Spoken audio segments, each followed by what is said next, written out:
កម្ពុជាស្នើឲ្យបារាំងពិចារណាផ្តល់ការគាំទ្របច្ចេកទេសជំនាញឯកសារប្រវត្តិសាស្ត្រពាក់ព័ន្ធនឹងព្រំដែនអន្តរជាតិរវាងកម្ពុជាថៃ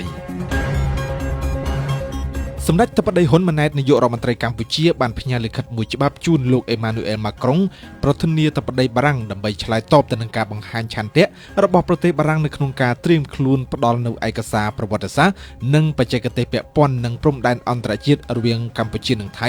នៅក្នុងករណីមានសំណើពីកម្ពុជា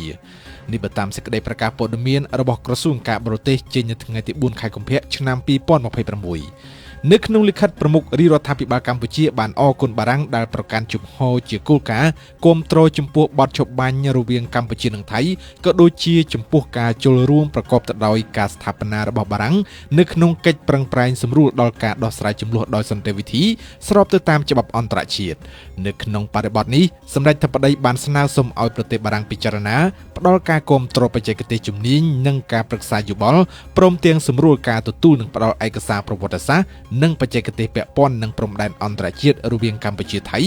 ដែលជាមរតកនៃសម័យអាណាព្យាបាល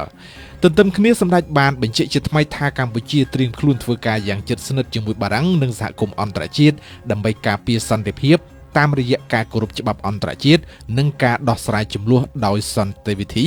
ដោយមិនប្រើការគំរាមកំហែងឬការប្រើប្រាស់កម្លាំងនោះទេ